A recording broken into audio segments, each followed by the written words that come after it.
Evo, drugog dana Framafu festivala, još jedna promocija knjige. Jučer smo odradili 2 promocije, predstavili 3 lijepa naslova. Uživali smo, bilo je jako opušteno, publika je uživala u riječima naših promotora. Nadam se da će tako biti i danas.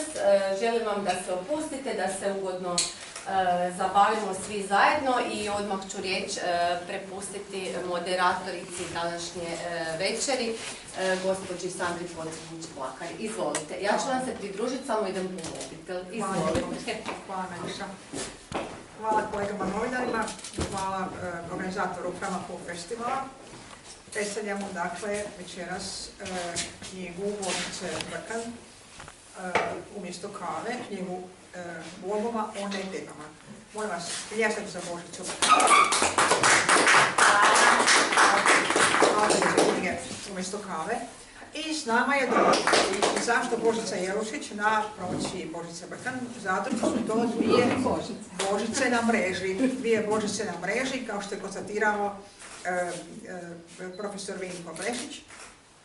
Kad smo imali promociju u Brizoviću, dakle, Božica Brkan napisala je knjigu umjesto kave, blogovi o netemama, a Božica Jelušić napisala je knjigu, to su zapisi sa mreže.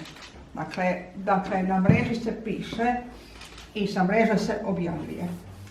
Pa bi sada, prije nego što krenemo da predstavljanje knjige umjesto kave, ja bi da iskoristimo priliku i da pitamo Božice po čemu se pisanje na mreži razlikuje od pisanja na drugim medijima, na papiru, na pisaćem stroju i tako. Po čemu se razlikuje? Hoće. Izvolite. Sad ćemo se utkati. Dobro vam večer i hvala vam kad ste došli. Po čem se razlikuje? Zapravo ja bih rekla da se razlikuje objavljivanje. Ono što ja pišem, u principu se vrlo malo razlikuje, moj tekst je uvijek tekst, dakle bio na papiru, bio na ekranu, bilo kojem velikom malom.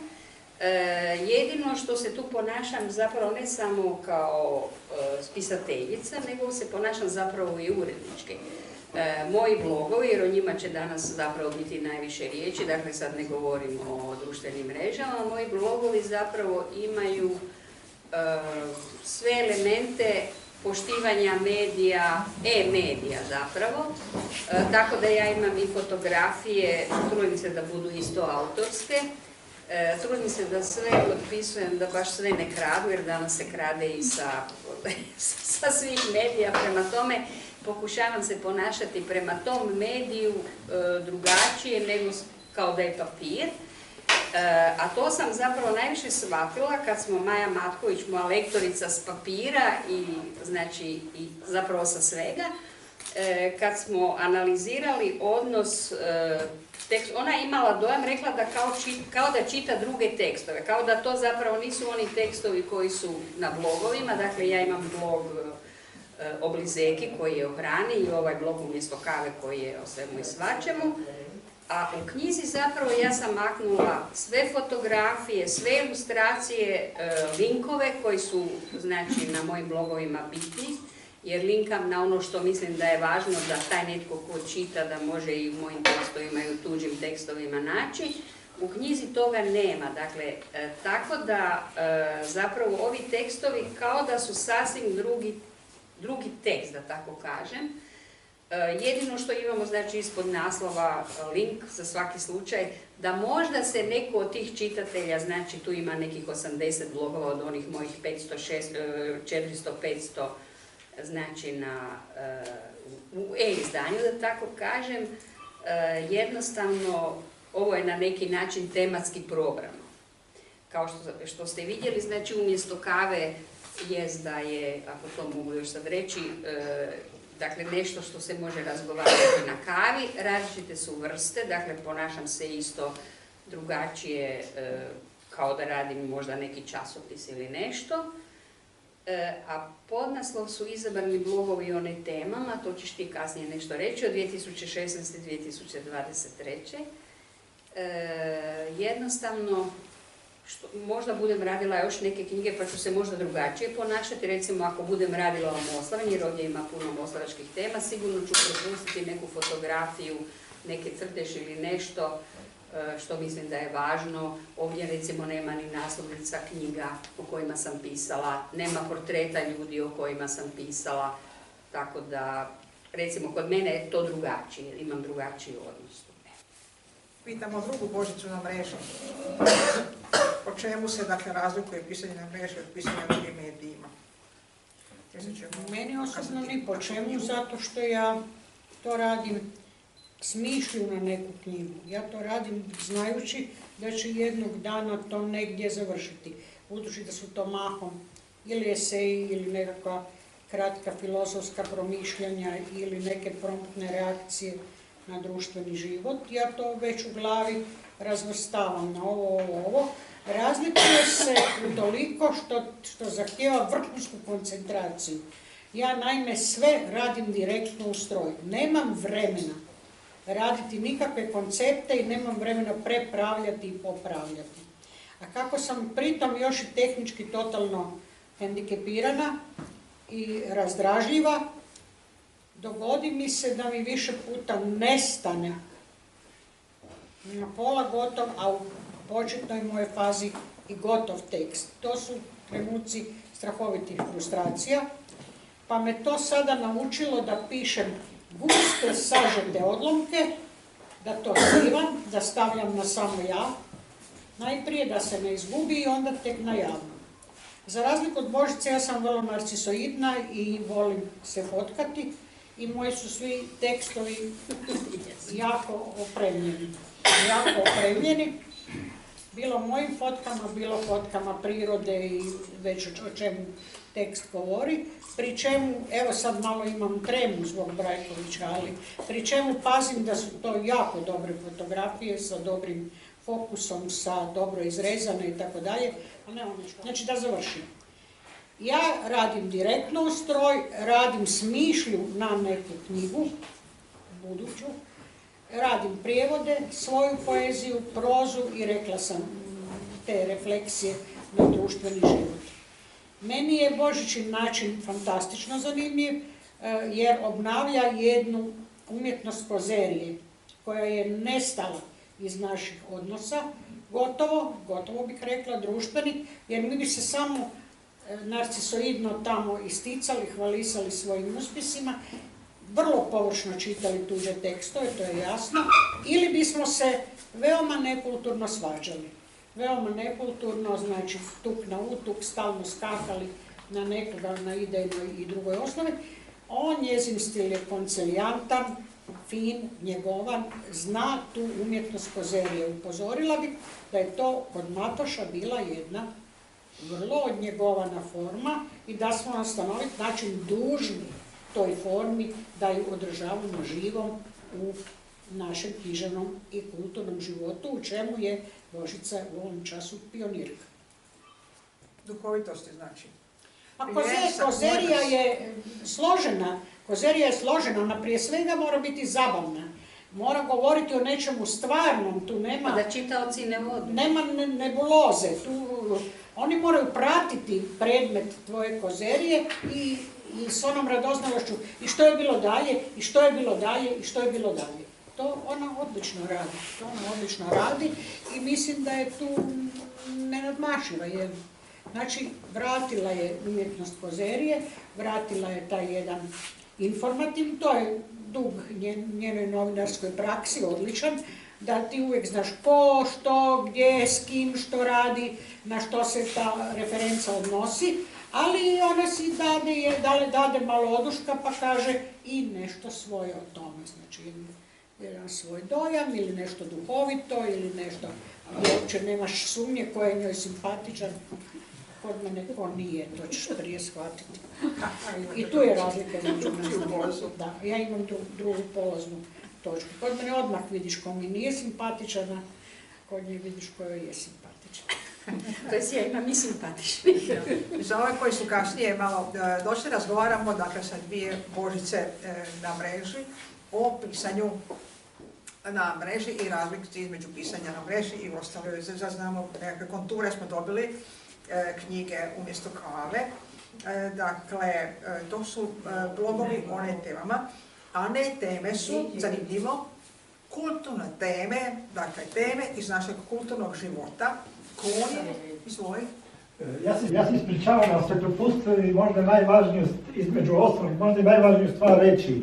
Jedna i druga Božica njeguju kvalitetno novinarstvo i pružaju vjeru u ovim ludim novinarskim vremenima koji postoje, a kvalitetno novinarstvo je živjelo, živi i živjet će i dalje. Bravo. Dalje.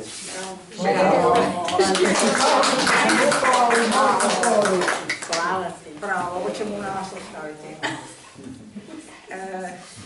Lijepo stavili. Dakle, blogovi o ne temama. Evo, Veljko je baš rekao o čemu se radi. Božica Brkan je, dakle, tim svojim novinarskim nervom zapisivala kulturne događaje koje je posjećivala. Dakle, vrlo jednostavna novinarska metoda, ode na događaj, poprati događaj, predstavi ko je bio, što se radilo, da svoj stav, kao što je primijetila Božica Ilušić, da svoj stav, malo, to bude sve zabavno i zgodno oblikovano. I što se ispostavilo? Meni je, kad sam čitala tu knjigu, meni je sinulo da su to kulturne teme kojih u našim medijima nema. Što je jedna sramota, možemo to reći, na festivalu. Mi u branši dobro znamo, dakle, da koliko je kulture u medijima i činjenica je da bi je trebalo biti. Da kultura ima svoju funkciju u društvu i da je zaista sramotno da je u medijima nema. Međutim, imamo, dakle, Božicu Brkan, koja je redom pisala događaje koje je posjećivala. Božice, kad ste osjetili da se formira knjiga, kad ste odlučili objaviti kao knjigu svoje blogove o ne temama? Tek prošle godine kad mi je urednik male knjižnice Društva književnika to predložio. Dakle, ja ovo nisam pisala da bi nastala knjiga. Kad sam ja otišla iz Večernjaka 10. mislila sam da ću raditi sve što sam radila i tamo, znači, ali da ću to raditi za sebe, zapravo financijski za sebe, bolje rečeno. Međutim, kad je došla ona kriza, mi smo krenuli sa oblizekima i onda smo zapravo shvatili da bi to sve bilo meni previše, pa je nastala i korona i tako. A ja sam imala potrebu imati neki svoj medij na kojem ja mogu nešto napisati, ali nisam htjela to raditi, radila sam neke projekte, moram reći, velike i tako, ali nisam htjela raditi nešto, recimo, što mi ne bi bilo plaćeno. Ja sam ipak profesionalac, pa mislim, ako već to radim, radit ću to za sebe. I onda mi je, kako sam oblizeke već radila, moj suprug mi je poklonio moju stranicu www.božicabrkan.com, da ću staviti gore svoju biografiju iz književnosti, vratila sam se u književnost zapravo puno više, da ću napisati što sam u novinarstvu radila i tako, to još nisam stigla, pa zapravo u novinarstvu kod sebe na stranici gotovo ne postoji ono sve prije. I onda jednom trebala sam nešto, jednostavno imala sam potrebu nešto napisati, čini mi se, evo, razgovarala sam da je možda prvi tekst, moram provjeriti, ali mislim da je prvi tekst na tom blogu mojem umjesto kave, znači teme o kojima naklapamo na kavi, koji ne moraju biti dugački, mogu biti dugački, ono kao na kavi, da je bilo predstavljanje knjige o poletu. Ja sam isto jedna poletovka, imala sam potrebu, evo, reći, mi prolazimo tamo kraj Vjesnika, Vjesnik neboder u mraku, a mi govorimo o našoj mladosti, dobrom novinarstvu, rečeno je, jel tako? Nije ti za zamjeriti. Eto ga. I zapravo postoje, znači, različite izložbe, različiti, ne znam, književni susreti, pogotovo u provinciji, moram reći, gdje mislim zapravo da nemaju puno lošiji život kulturni nego u Zagrebu, ali jednostavno to se ne objavljuje. Mislim, znate već što se na kojim medijima objavljuje. Dakle, komentirali smo, evo, jučer za primjer, bilo je otvorenje izložbe autoportreta, odnosno trijenala autoportreta, dakle međunarodni, slovom i brojkom, dakle bili su lokalni novinari, jedan je sa, ne znam kako se zovu ti lokalni mediji, ali znam kolege da rade za radio, jedan radi za neki web i tako. Dakle, nikog drugog tamo nije bilo da to zabilježi. Dakle, nešto što je vrlo zanimljivo, korisno, ne znam već ko je po redu. Tako da imala sam potrebu, evo to postoji. Nedavno smo nešto imali neku tribinu o e-časopisima kulturnima u društvu književnika, pa je rekla jedna mlada kolegica da je saznala za mene jer je tražila Veru Grgaz, dakle jednu pjesnikinju, inače izvrsnu pjesnikinju u Kajkavku, i onda je došla, jedino sam ja o njoj nešto napisala. Tako da, dakle, to se dosta često događa, ne mogu reći da se to svjesno ignorira, nekad vjerojatno i svjesno, ali neke teme jednostavno se preskaču. Dakle, ili se objavljuju u lokalnim medijima ono što je plaćeno, ne znam, ako vas plaća općina ili neko, onda morate po defaultu ili ne znam, u županija ili neko plaćati, ili ne znam, vijesti iz kulture, ne znam, ako se nama pojavi kamera u društvu književnika, kad imamo vrlo zanimljive kolege, recimo, vrlo zanimljive knjige, onda je to čudo neviđeno. A to bi zapravo trebalo sve biti normalno da se takve stvari negdje objavljuju, barem po meni. Tako da, recimo, ako je meni nešto zanimljivo, nešto što mislim da treba objaviti, ili imam drugačiji stav, hvala Bogu o nečemu, onda ću si to napisati jer to mene veseli. Eto ga. Imamo ovdje knjigu, moju knjigu, Zagorkini sljedbenici, koja je tek ovaj probni otisak, to sam donijela specijalno za Framafo festival, u kojoj, dakle, pišem o svojim doživljajima na književnoj sceni, o kako sam, dakle, izdavač, i o odnosu medija prema knjizi. I u toj knjizi sam napisala jedan tekst baš u povodu knjige Božice Brkan. Zove se Briga za male Božice. Možemo to shvatiti simbolično. Briga za male Božice. Dakle, u tom tekstu sam pisala o knjizi Umjesto kave,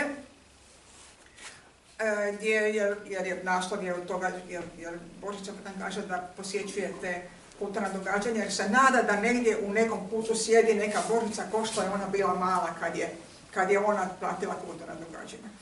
No, i u tom tekstu sam, dakle, napisala koje su ne teme koje je Božica Brkan obradila u svojoj knjizi, pa ću, evo, pročitati nekoliko. Navodimo neke. A sad vi pratite koliko ste od tih tema vidjeli u medijima, a za koliko ste za njih znali, čuli, a za koje ste možda trebali znati. Dakle, ovako, njemačko izdanje Balada Petice Hegerenpuha, za koje je zaslužan Boris Perić, a na promociji je govorio Viktor Žmegač. Haludizam Damira Fabijanića, izrada fotografija uništenog turističkog kompleksa Haludovo, nekad i sad, koju bi autorica pretvorila u putujuću i obaveznu. Posljednji pozdrav pjesniku glumcu, kulturträgeru i prijatelju Robertu Rohiceru. Izložba Toše Dapca, umjetniku industrijske revolucije u Muzeju suvremene umjetnosti, koja je i povod za nabrajanje svih uništenih industrijskih divova, od prvomajske plive, Končara, Varteksa i tako dalje. Koncert Gabi Novak, Biser Valentanović, Vasil Hažimanova i Matija Dedića u Lisinskom, kojim bi i Arsen bio zadovoljan. Mali princ na Kajkavskom u izdanju Kajkavskog Travišća. Knjiga Tito Tuđman, jedan zavičaj, jedan put, Branka Tuđena. Izložba Goran nakon 80 godina u Srpskom prosvjetnom društvu, na kojoj se još jednom zaključuje da je Goran iznad svih podjela. Zemlja mjesečara Antona Branka Šimića u povodu 25. godišnjice rođenja, koja pokazuje kako nezaboravni stihovi Antona Branka Šimića odjekuju, iako se s knjiga nisu rasuli po webu.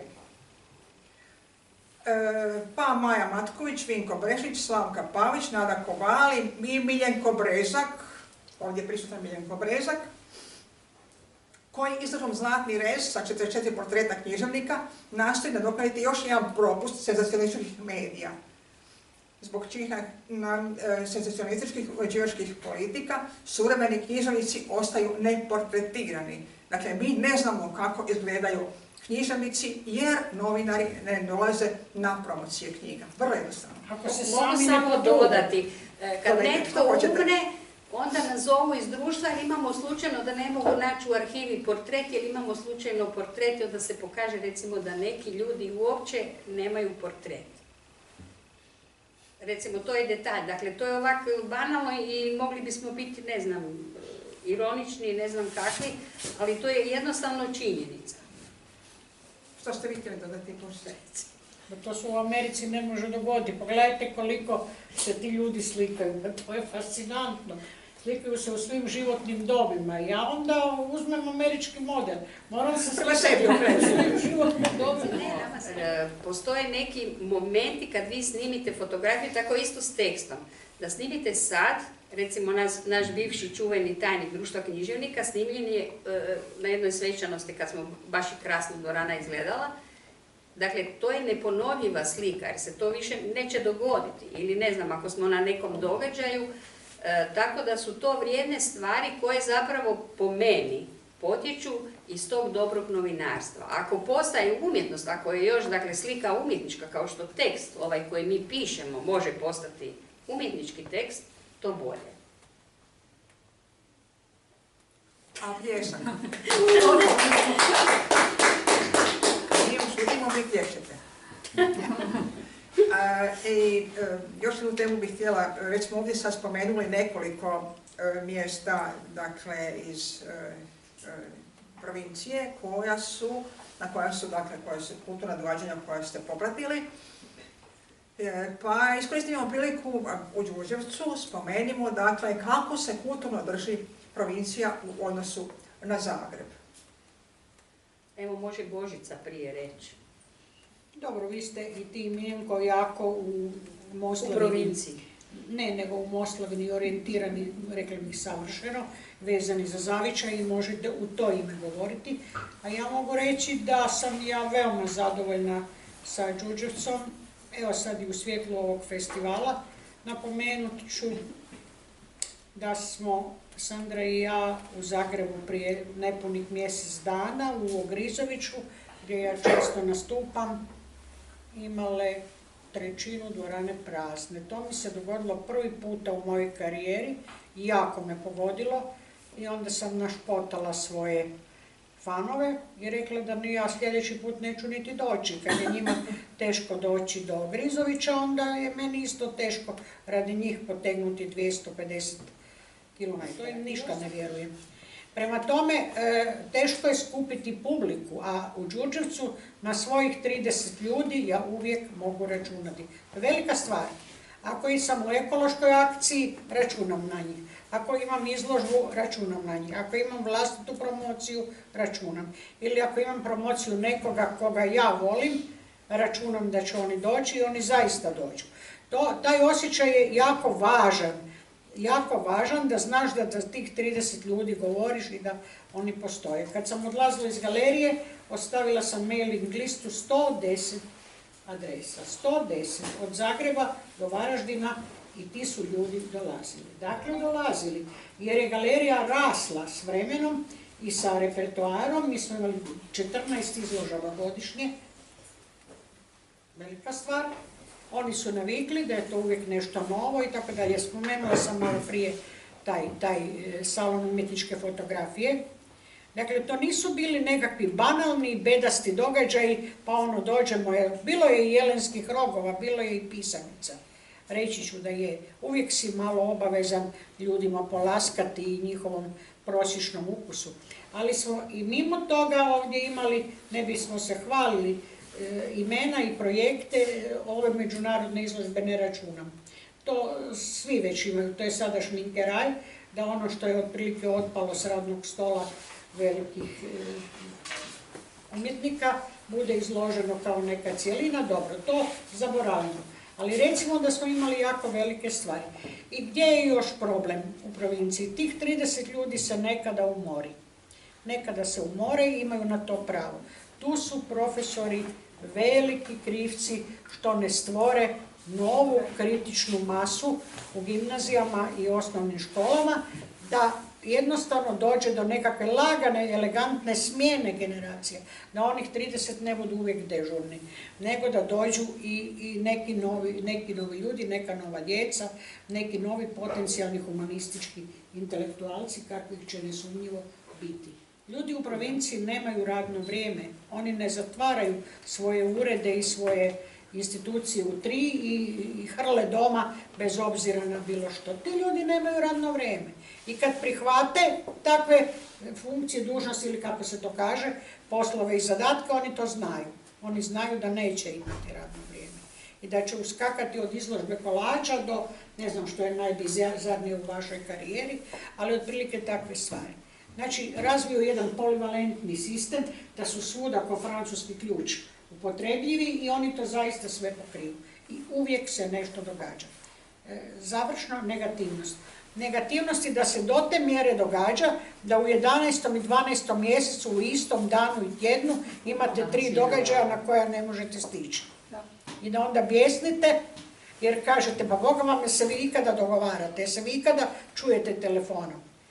3 događaja imate u istom danu, u istom tjednu, od jednake važnosti, na sva 3 bi htjeli doći. Dakle, ne radi se o krizi sadržaja, nego neka overdoza se pojavljuje, koja usred neke, recimo, labave koordinacije možda nekada nije dobro. Ali to je svud, to je opća pojava. Tako da je. A što se tiče provincije, kako ja gledam, dakle kao neko tko je iz provincije, danas smo rekli da sam u Plavom vjesniku, jer smo Plavi vjesnik nešto spominjali, da sam kad sam imala 17 godina, to je bilo jako davno, bila sam na Duplerici jer sam pisala pismo glavnom uredniku da oni ništa ne pišu o provinciji i o provincijalcima i da provincijalaca isto imaju u metropoli. Ja sam to, ono se nije zvalo metropola, nego glavni grad, ne znam šta. Uglavnom oni su poslali zamjenika glavnog urednika koji je došao sa malom od 17 godina razgovarati o provincijalcima i slikati me na Duplerici. Tako što vam hoću reći, naime, jako je, mislim, mi stvarno hodamo ono što se po provincijama, ja to obično kažem, dakle, po manjim mjestima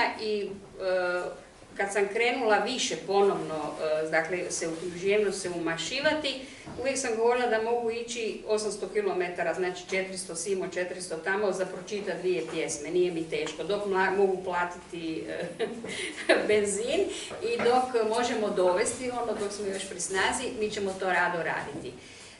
Međutim, što je zapravo problem? Problem je u tome da te neke male provincije imaju neke svoje ljude koji nešto mogu napraviti. Dakle, o jednom čovjeku užasno puno ovisi i što je važno? Važno je, recimo, meni je važno da znam da neki ti ljudi negdje postoje, da se ja ne osjećam usamljeno, glupo, ne znam kako bih to još nazvala, nego da postoje još neki ljudi koji vole tako neke stvari napraviti i zapravo mi se međusobno ohrabrujemo. Ne znam, bili smo nedavno u Lici, kako se zove? U Otočcu smo bili, dakle, tamo rade fantastične stvari baštinske. Dakle, ima po mojoj Moslavini, dakle, ovi posebno u Sisačku, tamo je Moslavina je podijeljena u 3 županije, pa svaka po svojem radi, da vam sad ne velim kako to izgleda, ali svaka županija ima svoju Moslavinu, jeli?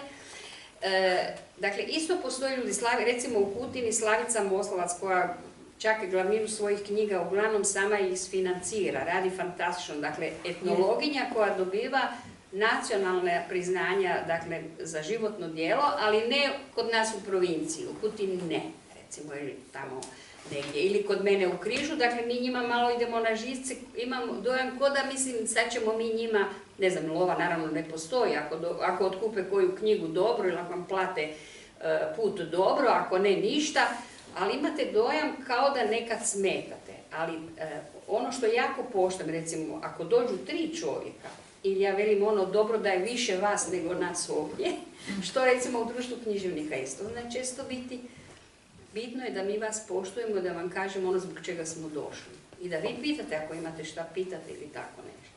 Zapravo da nam bude dobro i da znamo da još postoji nešto što nije samo uokvireno bilo kakvim ekranima. Možda ravnateljica da ja sam, dakle, opet moram reći, u svojoj knjizi u kojoj sam pisala o brizi za male Božice, dakle, isto rekla nešto o tome koliko novinari nedostaju, pa moram reći na ovom mjestu zaista, budući da smo pred publikom u kojima su novinari. Dakle, novinari su majstori sažetog izražavanja i fokusiranja na relevantne stvari. Dakle, mi znamo, mi smo trenirani, dresirani da vidimo bit i da damo sukus. Jer prostor u novinama je ograničen. Bar je nekad bio. Mi smo dakle svi učili raditi novinama gdje je prostor bio ograničen. Sad kad je prostor postao neograničen, susreli smo se s time da je pažnja ljudska ograničena. Dakle, mi ne možemo progutati sve što se danas producira. Na koji način se s time dakle, sada boriti? Dakle, vratit se opet našim temeljnim osnovnim postavkama. Mi znamo kako se dakle, reduciraju činjenice, kako se sažeto govori ono što se treba reći, koje su stvari koje je važno priopćiti. To znamo mi, novinari, koji smo dakle, učili, prošli te škole novinarske i vidimo na koji način se može s publicom komunicirati. A nas, evo na ovaj način, kao što je rekla Božica Brkan, nas zaobilazi. Reklame su kao klikanije, ne? A informacija ostaje u drugom planu. Na koji način će se to riješiti, ja ne znam. Ali ja sam svoju knjigu napisala. Pa to je dobro, ali zapravo ovo što je, vidjet ćete kad bude knjiga stvarno izašla kao knjiga, ovo je sad da ju malo pogledate. Sandra, ovo što je napisala, to je ono također umjesto kave nešto, sa kava, dakle teme sa kava, razglabanja na razne teme, nešto što je moglo biti kolumna, kao što je ovo, zapravo bile bi kolumne u novinama, tako je zapravo i to. Tako da ako sam ja iskoristila za svoju knjigu to iskustvo kolumnistice, dakle u visokotiražnim novinama, zapravo mi možemo onda obrnuti, neka budu i knjige, samo ne znam koliko tiražne. Ali je činjenica da na neki način da se knjiga i taj web, odnosno blog, da se oni međusobno na neki način čitateljski potiču. Barem sam ja recimo to kad sam zamišljala i kad mi je Ivica Matičević, moj urednik knjige u ovoj knjižnici, a on kaže da je ovo zanimljivo. Jesam pitala, zašto to objavljuje, jer nema, u maloj knjižnici nemate ništa tako. Pa veli, pa da, to je prva takva knjiga, veli, ona je zanimljiva, popularne su teme, a zabavna je i moderna. Tako da, ne znam što je više od toga, ja se ne nadam da je bar zanimljiva za čitatelje. Autorice, čast mi da sam vas upoznao. I zašto bi ljudi trebali pročitati vašu knjigu? Pa da vide što sam im unijela u tu knjigu, a da možda nisu nigdje drugdje pročitali. Koji su im događaji promakli, zahvaljujući indolentnim i vrlo često prezaposlenim novinarima, jer ti su događaji tu. Želim samo reći hvala vam na govoru.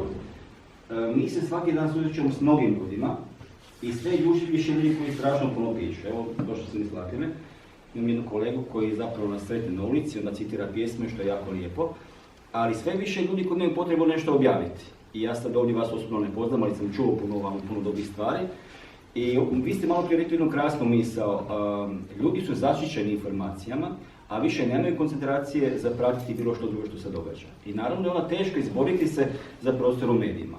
I sad ono klasična priča o novinarstvu, ako ja sam ne znam objasniti zašto je moj članak potreban društvu, ja ga ne trebam pisati. U tom smislu, pošto reći, kroz svoje djelo bi morao nešto naći što će biti potrebno svakom čitatelju, što će on prepoznati kao važnim i onda on mora tražiti. Ja kad čujem za neki dobar naslov, ja ga tada podržim. U tom smjeru sam samo htio reći hvala. Pretpostavljam da vam ime Denisa Derka nešto svima znači. Ja sam umjesto kave 3. rujna 2023. imala naslov Denis Derk, postrojba knjige Svećenjakova stola. Dakle, Denis Derk, koji je toliko napisao o knjigama, toliko dobrih stvari, dobrim stilom, nije zaslužio da se jedan Večernjak, dakle moj list kojem ja nemam ništa protiv, dakle ja sam se u ljubavi s njima rastala, i financijskoj, da velim, odmah to je isto bitno, nije se oprostio od takvog svojeg novinara. A sad zamislite koliko naših takvih kolega, dakle cijeli život informiraju javnost,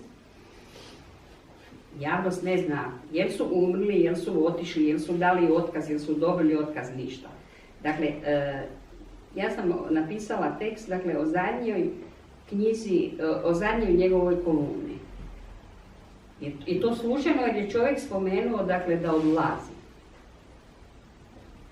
Ja sam to imala potrebu reći. Dakle, to je pročitalo dosta ljudi jer ih je zanimalo o čem se radi.